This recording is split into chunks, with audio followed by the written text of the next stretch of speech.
Well, Atlanta flyers were surprised to see a man sitting in the airport wearing an entire suit of armor. Contrary to popular belief, it was not me flying to Nashville. Now, commuters said it seemed like the man was trying to blend in.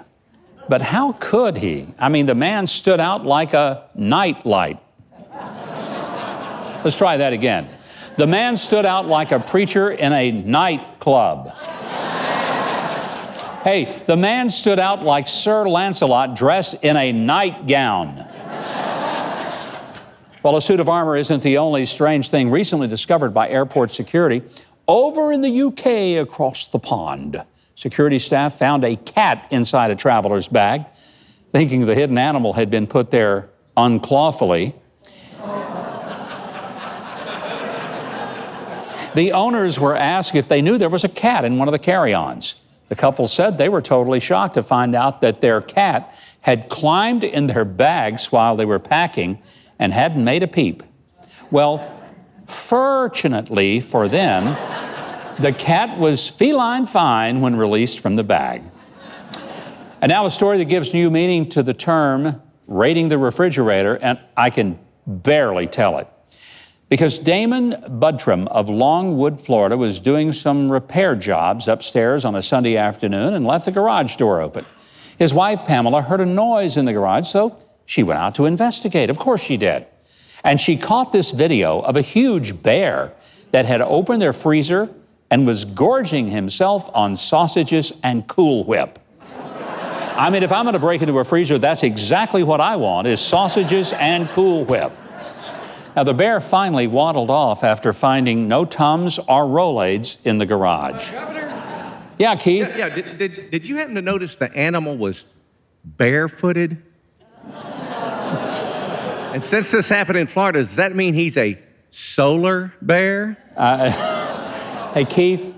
Not getting any better. You're going to end up like the koala bear that got fired from his job because he was only doing the bare minimum.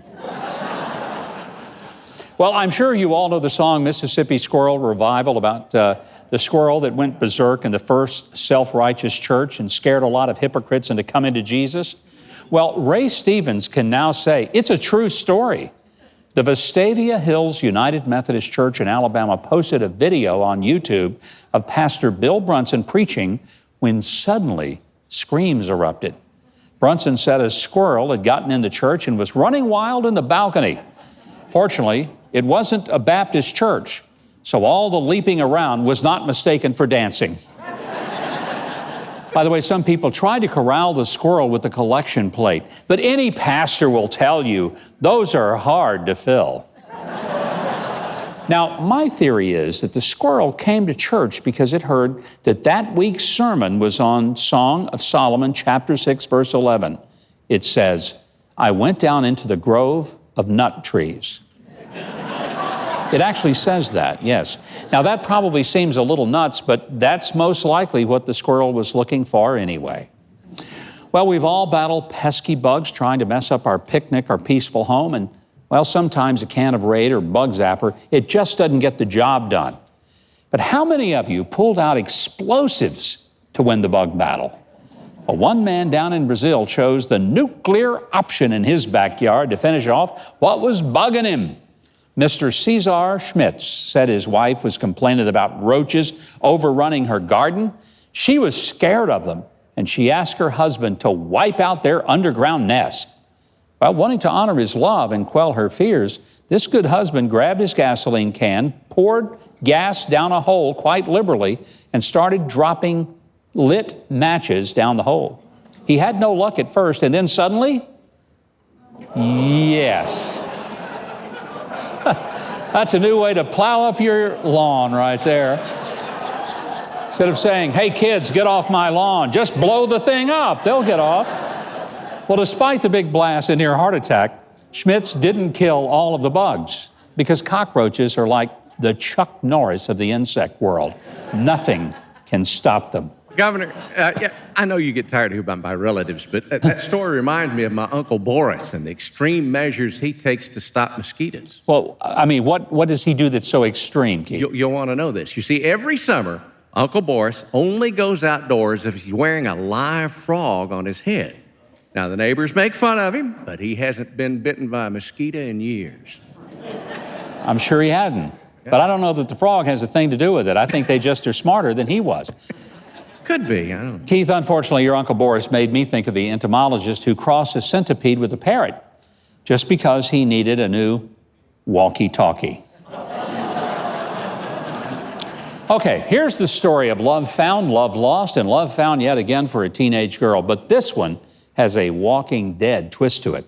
Down in Australia, a young lady named Rachel was dating a chef from a local pub. Everything seemed to be going well until her dream chef lost his job, and then he borrowed a lot of money from her.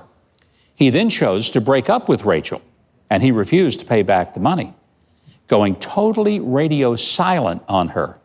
Shortly after, his mother messaged Rachel with the worst news. Her son, the chef, had died. Rachel moved on, and then while visiting her hometown later, she stopped at a restaurant to eat, only to see her ex-boyfriend chefing it up behind the counter. Needless to say, she freaked out and caused quite a scene. That night, the ex-boyfriend's mother contacted her to complain that Rachel had gotten her son fired. Look, I'd say he deserved it. Now, the whole saga left the poor Rachel reeling and still without her money repaid from her dead, then now alive ex-boyfriend. Two thoughts in this unfair story of romance. One, I guess this disproves the old pirate saying that dead men tell no tales. This guy was telling tales and making lunch orders all at the same time. Secondly, if you're going to play dead so you can weasel out of your debt to a girlfriend, then at least haul your dead carcass someplace far away from where your girlfriend might be. Well, just like a little kid full of lemonade in the middle of a long sermon, we got to go. But always remember that we read the news.